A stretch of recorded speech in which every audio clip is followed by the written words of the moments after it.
one of the things I want to start doing is working on improv, Nice. using backing tracks and all that.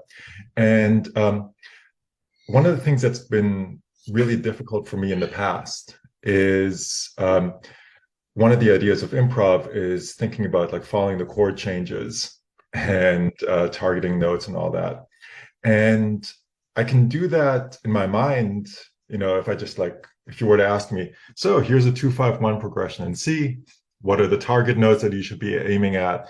I can tell you that, but actually doing it in time on the instrument is super difficult for me. And so I wanted to ask you, do you have suggestions for how to get to the point where, I can play along with chord changes in time and knowing where the notes are um, in that kind of setting?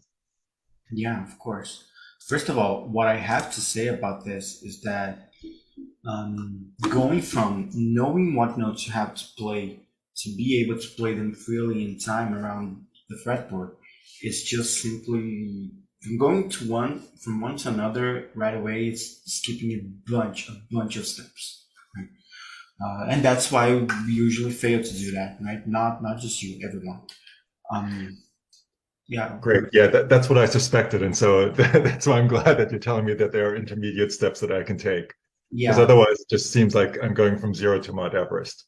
And Yeah, that, that's that's the a thing big about step. studying improvisation because just like technique and anything else, it will sound like study for a long time, right? Before it sounds like music. So we find it weird to follow some of these steps. But for example, let's take a chord progression. By the way, is there any chord progression in song that you were trying to apply this recently that you had in mind? No, not really. It's I've been doing the program and just doing lots of technique work, as you know. And I'm just realizing, no, I want to like start working on improv. So I'm asking you before I get started. Right. Um, So let's say we have a simple 2-5-1 chord progression, and that's in F major. I'll take F major because I always give the example of C major, but we don't want to fall into the habit of that. So let's say F major, which is also an easy key, right?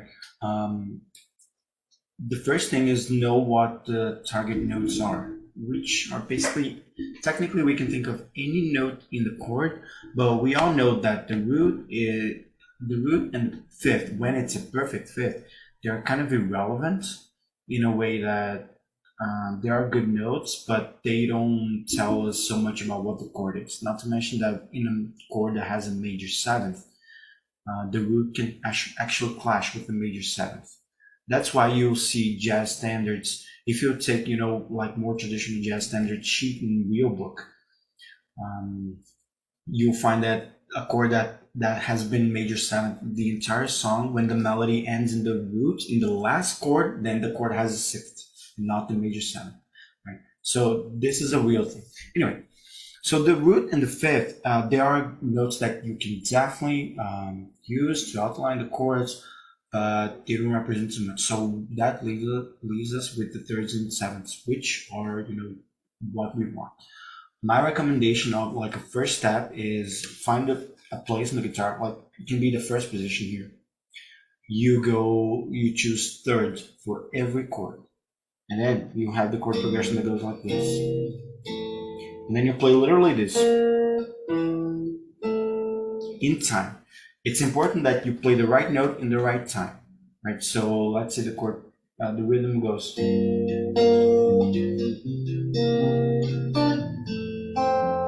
What you play is literally this. Just playing these notes, right? After that, after you know that you can play the right notes in the right moment, then you connect these notes, like, yeah, just by putting more notes in the way.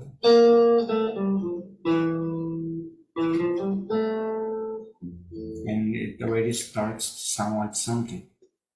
You'll actually find that a lot of jazz standards and autumn leaves, all the things they're exactly this kind of thing, right? Just playing the thirds or the sevenths, and they're putting notes in the way. Then you do that with sevenths. So,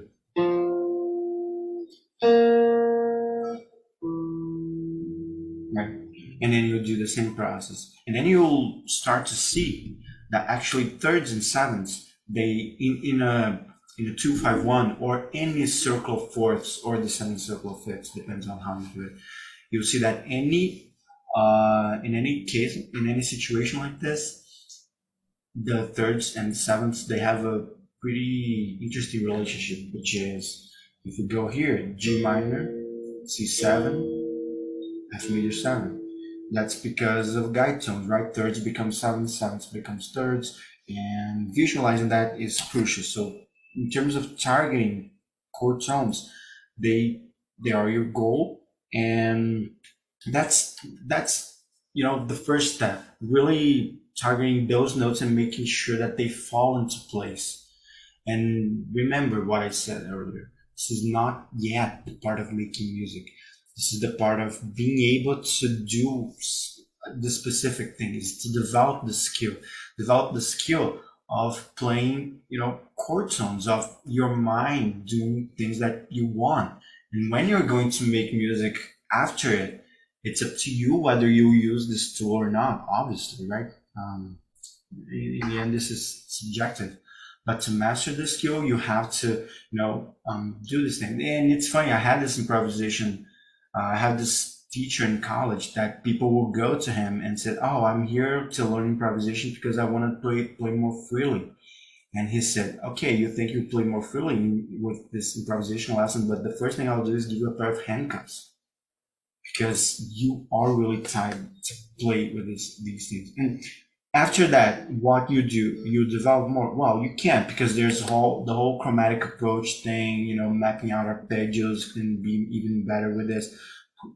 Target notes and chromatic approach is basically the whole principle of bebop. But actually, before you move on to that, you just have to do everything I just said with different chord progressions that are not just 2-5-1s, and in the entire fretboard in different keys.